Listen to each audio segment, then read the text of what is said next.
Hi everyone, and welcome to the OSU-Tulsa Library's Fall Workshop on getting organized for the semester ahead. This workshop is all about digital and print organization strategies for college students, everything from writing out your notes by hand and printing out readings, to study and highlight, to typing out papers to submit for class online, and storing files in a digital cloud space.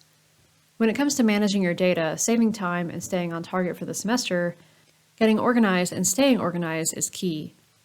And these skills will not only help you this semester, but will benefit you throughout your time here at OSU, as well as in the workplace. Let's take a look at the agenda for the workshop. First, we're going to talk about what your organizational needs are as a college student, as many of us here on the OSU-Tulsa campus are taking a non-traditional school path. We'll talk briefly about Canvas, the learning management system we use here at OSU, and how it integrates with various software.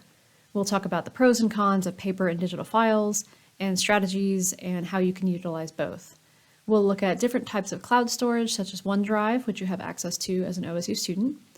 We will then get into the details of how to name and store files, how to organize folders and documents, and tips and tricks for managing your data and staying organized. We will wrap up with talking about how these skills can be applied to research and citation management, especially if you use a software like Zotero.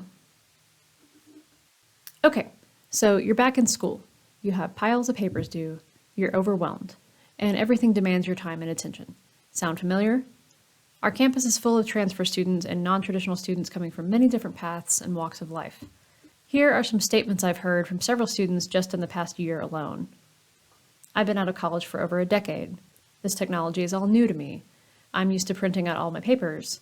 I'm having trouble staying organized. I don't even know where to start. The last time I did research, everything was in print, and now everything is online. I'm working full-time, and I have kids at home, and I'm trying to take my classes and make sure everything fits into my schedule. I don't feel like I have time to keep up with everything. Does this sound like you? If so, you're not alone. But do not fear. The library is here to help, and you're taking a great first step by attending this workshop. At the library, you can get help in person or online. You can walk in during our regular hours, chat with us online or email us, or make an appointment in person or over Zoom for help with research skills or citations. If you feel like you need help getting started after the workshop today, there will be a link at the end of the slide deck for you to use to make an appointment. So going back to these statements, a big part of transitioning to a new college, or transitioning back to college in general, is about determining what your needs are as far as figuring out how to manage your time and all your stuff. You have multiple classes with multiple syllabi, multiple assignments, and multiple papers due, and so on. And many of these things are going to exist in both physical and digital environments. So most classes at OSU, especially classes that are completely online, use Canvas, which is an online learning management system. If you were previously at TCC, you probably used Blackboard to submit your assignments. Canvas is similar, and some people find it to be more user-friendly. Canvas has many multimedia capabilities and can integrate with software such as Zoom, or OneDrive, or Google Drive. It has apps for both students and instructors and operates as the online classroom. So a lot of instructors will post their syllabus, all of your assignments, deadlines, and modules with lessons and discussions and so on inside of the Canvas environment. You can access Canvas through your student portal by visiting my.okstate.edu, or you can type in canvas.okstate.edu and log in that way. You will be prompted to log in, and you'll see icons on the left for your account, your dashboard, your courses, and more. We're not going to look too closely at Canvas today, but I did want to mention it as it is where a lot of these digital organization skills will come into play during the semester. If you are having trouble with the Canvas classroom environment, visit the OSU Institute for Teaching and Learning Excellence at itle.okstate.edu.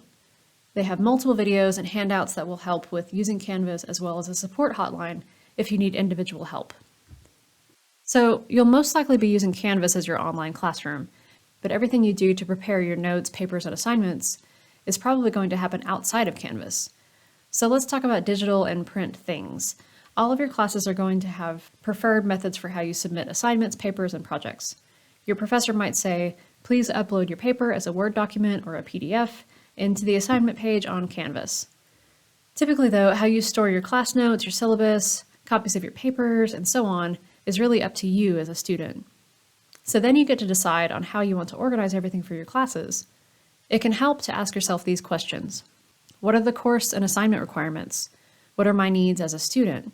Do I have accessibility or usability requirements? Can digital tools make my life easier? What helps me to learn best and absorb the material? And then how can I save time and energy?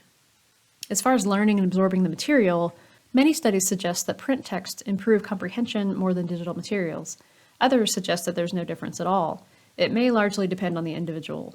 Many people have a preferred style already. Many students will still print off their papers and highlight everything. Some students prefer to use a tablet and on-screen annotation tools. Many students also use both. Here's what we know for sure. Print and online reading and learning are both very prevalent now and very established in our lives, and that's not likely to change anytime soon. So then the question becomes, how do we get the best out of both print and on-screen reading and learning? There are countless methods for organizing thoughts, notes, tasks, papers, and so on. These are just a few options, and the emphasis here is really on time management and productivity.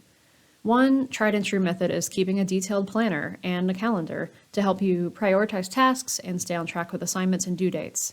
This can be a digital or a print planner. I personally use a combination of a digital calendar and a print planner. This can be really effective for time management and for visualizing when projects and assignments are due. Some people also do a sort of mental brain dump where they get a notebook, again, print or digital, and write everything down in a list, and then dig in and organize, eliminate, delegate, categorize, prioritize, and so on. This is typically called brain dumping or decluttering.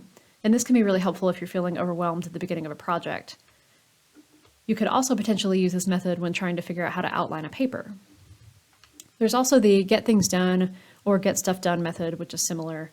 The idea is you capture and write down everything on your mind, and then clarify, organize, reflect, and engage with the tasks at hand. Again, really helpful if you're feeling overwhelmed and are trying to figure out the best way to get started and what to prioritize. The Zettelkasten method is often used in conjunction with Zotero, which is a citation management software we will discuss later. This method is more about note-taking and works by creating notes and tags for those notes and connecting them together to make a personal kind of web of knowledge. Many people use this method for class, bigger research projects, and also in other areas of life as it helps with retrieval and knowledge building. Again, these are just a few different methods for getting organized. It's really about figuring out a method or a combination of methods that work best for you. And that's going to vary depending on what your class, field, or career goals are. All of these can be practiced in print or in a digital space or as a combination, and will often look a little different for everyone. As far as readings go, if you prefer to read in print, that's okay. You can print for free in the library and highlight and annotate your printed articles and papers to your heart's content.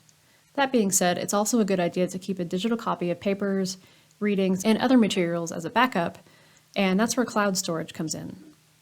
There are many different ways to store your papers, your readings, your projects, your notes, and whatever else you might need for class.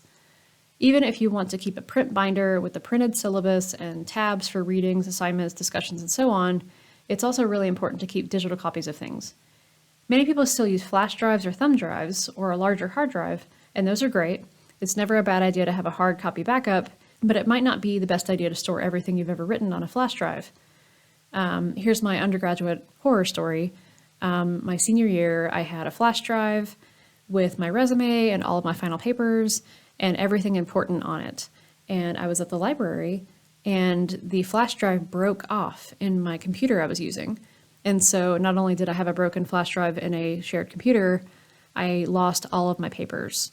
And that was when I started learning about cloud storage and how to back things up, because I had previously had everything on a flash drive. And that was the only place I had my data stored. And it turns out that's not the best method. Some people also just prefer to store everything on their computer in a folder on their desktop or in their computer documents files. And this is great, but what if your computer crashes or something happens to it?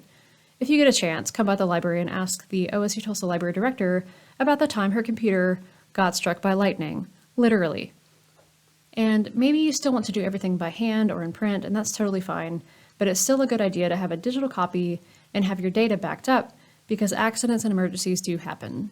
Okay, so let's talk about cloud options. There are many cloud options these days, but these four are probably the most popular. OneDrive, created by Microsoft, is what we have access to here at OSU. If you have an @okstate.edu email address, You can download Microsoft Office 365 through the IT website.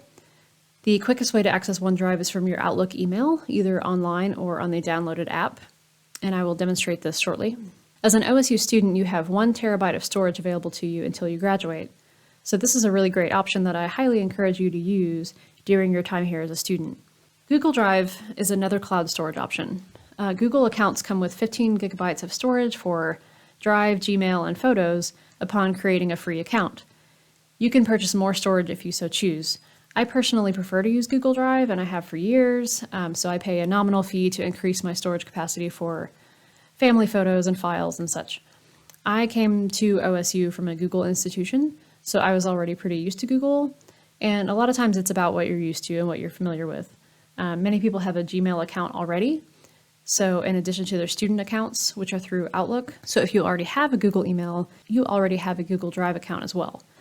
So it may be worth exploring to you if you like Google products. Dropbox is another option, not owned by Microsoft or Google, but by the Dropbox company.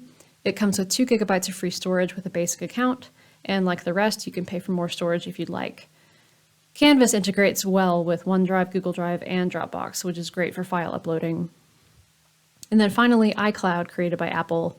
If you are an iPhone Apple user in your day-to-day life, you may already use your iCloud, and this is a great option as it comes with 5 gigabytes of storage, and you can always purchase more if you need more.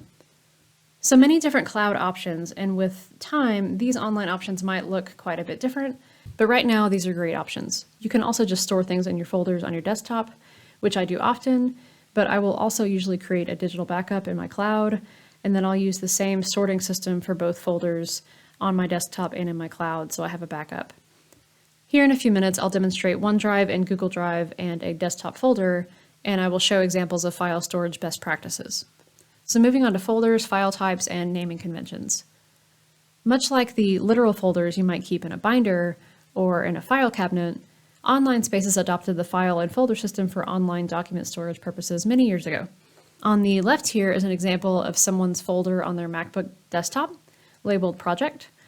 And you can see in that folder, there are 3 more folders labeled Folder 1, 2, and 3, and they have opened Folder 2 here. And in that folder, they have 2 subfolders. And in one subfolder, they have other subfolders, and so on. So this is just an example. Typically, it's not always necessary to have so many subfolders, but for some projects it is. It just depends on the nature of what you're working on. On the right is an example of my Google Drive. I use Google for both personal and professional purposes, so on my Drive homepage, I just have 2 big folders labeled personal and professional, and within those folders contain many, many other folders. But it helps me to make that distinction right away into these 2 different buckets, if you will. And then once I'm in a bucket, I can look for the next bucket and so on. There's also an option to search within the drive, and you can also do this in computer folders and in OneDrive, Dropbox, iCloud, etc.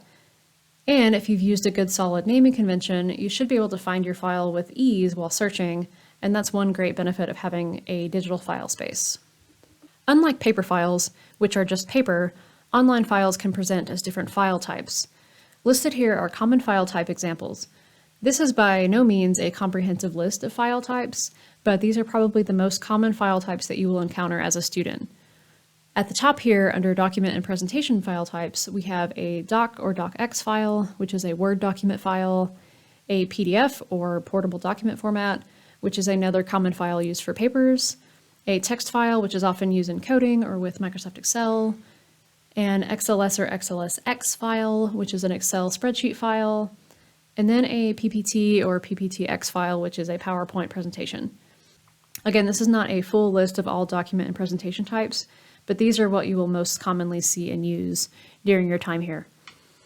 And then for images, audio, and video files, the JPEG or JPG, PNG, and TIFF files are image files that you will commonly see. The MP3 file is a common audio file, and the MP4 is a common video file.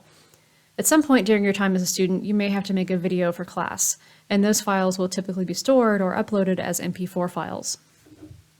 And regardless of what your file type is, you're going to have to name your file. And as I mentioned earlier, good naming conventions can save you time and help you locate the file with ease in your records. The search feature in your cloud is your friend, but if you don't have a good name for your file, you may run into trouble. It's important to remember where you put things and be consistent and descriptive in your naming. Naming conventions can vary based on your field or area of study. People in technology professions, for example, have very specific ways they code things. These examples here are really just to help you get started with techniques that can help you stay organized as a student, but some of these practices could vary depending on where you go from here. What matters is that you use a clear structure and stay consistent. And if you are using naming conventions for paper files in addition to digital files, you will want to make sure you use good labels and make sure they match your digital copy. So diving into best practices for naming conventions. Typically, you want to limit your file name to 32 characters or less, and here's an example of what 32 characters looks like.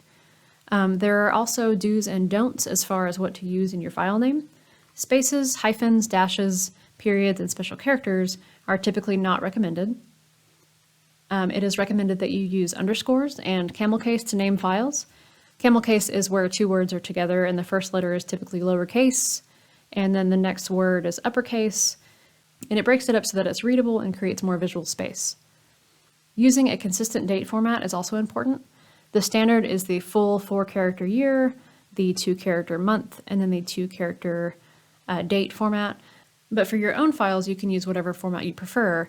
It's just good to be consistent, concise, and descriptive, and follow any instructions you receive from your professors, as they may have a specific file name structure they prefer for their classes as well. My example here is what I might use for a paper. So last name, underscore, paper title, underscore, and then date. So I have Ratcliffe underscore final paper underscore 2024 December 8. A couple other things. It's a good idea to use versions to indicate the most current file. For example, you might have a Word doc file for a class called file name underscore version 2, and you may have other versions that come later that you will name 3, 4, and so on. They say it's best to use a sequential number system with leading zeros. This may not apply to you in your classes right now, but if you have a larger data project with many versions, this might be a good idea. If you're interested in more file name practices for data projects, there is going to be another workshop that focuses on just that very thing on October 9th at the Stillwater Library, and it will also be online. And at the end of this presentation, I will send you all the link to that as well. And then below here are just some other examples of what to do and what not to do. As you can see with the examples on the left, these are not consistent with each other, but the idea is that you would pick one style and stick with it for all of your papers that go with that project. Okay, so at this point, I'm going to exit the presentation and show examples in OneDrive, Google Drive, and then on the desktop so you can see what some of these methods might look like in practice. Okay, so in Google Drive, I have a specific folder that I use for my degree program. And we are currently in this folder. It looks like this. I have my degree program and then I have my courses set up. And what I can do within Google Drive is I can sort things by name or by last modified. If I do last modified, it puts all of my courses in order by date. And so the point of this is to kind of show you an example of how one might organize their courses. And so here are my courses organized by semester. And so if I click into one, at the time, I decided to name my folders by the course code for the class and then the name of the class. And then if I go into my class here, then I can see that I saved my syllabus and I have a specific folder for discussions and then all of my weeks. And these are kind of out of order. So what I can do is I can go where I sorted things by last modified and I can sort them by name. And now I have my folder for assignments, my folder for discussions, and then all of my weeks here as well. I had other classes that listed things in Canvas as modules, some that called them weeks or whatever, and I would typically use whatever naming convention was preferred by the professor for that course. So everything that I had for week 1 was here, and then I would pull out discussions and write other writings, put them here, and then assignments and so on. Another example is on the desktop. So if I pull up my desktop, and then I pull up my folder, here, I have a folder labeled Organization Workshop. Just as this example, you can see that I have 4 different folders in this folder for this workshop. And then if I go into folder 1, I have 3 subfolders within those folders, and I decided to name them 1, 2, and 3. And then if I go into my subfolder, I have 2 different files, and then I have images. So maybe this is a project I'm working on where I have various files that need to be included in this project, and then I'll probably make some kind of video or some kind of presentation. And so those images for the presentation I can put in this folder here. And for this project, I decided to name things by with the underscore. So file underscore 001, following one of those best practices. And I'll probably do the same for all my other subfolders as well. So that was an example in Google Drive, and then an example of my desktop folder. So this is what OneDrive looks like, and I'm logged in with my OSU account, and I have this folder labeled Organization Workshop. And so what I did here was I put 3 different folders, and I decided to label them as if I was a counseling psychology student. So I have 3 different classes here: multicultural counseling, assessment and counseling, and an internship.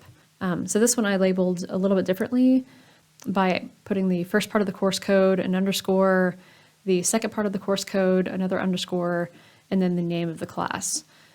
And I could also go in here and I could right click and then rename this and add, and I could get rid of that space here. And that might make things more consistent for me later. And then I can also change the color of my folder, which is really fun. So maybe I want this to be purple.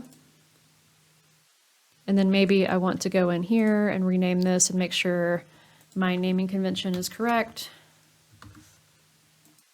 And then change this one to green.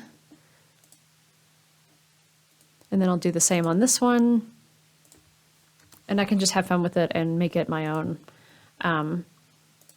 Which, color coding things can actually be really useful depending on what you're working on. I tend to color code things by type of project or by class. So everything for this class will be purple and so on. So if I go into this folder here, you can see I have 4 different units set up already, and then I have the syllabus for the class. And typically, whenever I get a syllabus from a professor, if I want to store them myself and keep a copy of them, I will do something like this where I'll have syllabus underscore class code underscore professor underscore date. And then within my units, I can store more files as well. So within unit 1, I have module 1 and module 2. And if I go into module 1, I can see that I have a folder with all of the articles I would store for class. And then I have my instructions for assignment 1, my module 1 lesson notes, and then reading 1 notes. And so again, this is just an example of how you might set something up for class. What's important is that you're able to find things and that you set things up in a way that makes sense for you and your classes. Okay, so let's recap everything we've talked about and run through this list of tips and tricks, which is really just a list of the best practices to remember. Use your folders and subfolders in a cloud drive in addition to any copies you may keep in print or on your computer. Be consistent in your naming methods for files and folders. Group related documents together so you can find things more easily. Some people like to separate ongoing projects and completed projects, so you might give that a try if you have multiple projects happening at once. Organize by semester and date for ease of access. Back up everything and keep digital copies. Save, and save again. Use a planner or calendar, or both, to help with time management. And then pick the methods that work best for you and stick with those methods. Okay, bonus content. Let's talk about Zotero and citations really briefly before we wrap up. If you haven't heard of Zotero, it is a free and open source reference management software that assists in collecting, organizing, citing, and sharing research. It allows you to attach PDFs, create notes and tags, organize citations into collections, format bibliographies, and share those collections. So regardless of your major, you're probably going to have to write papers, and you're going to have to cite sources in whatever citation style is preferred for your class. You can visit the library if you need help with citations, and you can also come and talk to us about Zotero, which can help you organize your citations, and you can use a lot of the techniques we discussed today and apply them to your documents within Zotero, and then link things to your cloud spaces. If you're interested in learning more, visit tulsa.okstate.edu/library to view our Zotero subject guide, and then visit our YouTube channel to view our Zotero workshop that we just did in July. And then lastly, if you are a graduate student and you are in the 360 Professional Development Program, be sure to scan this QR code to get credit for attending this workshop today. Thank you for attending today's workshop on organizational strategies for college students. If you have questions or need individual help, you can use the QR code to book a research appointment or email me directly with your questions.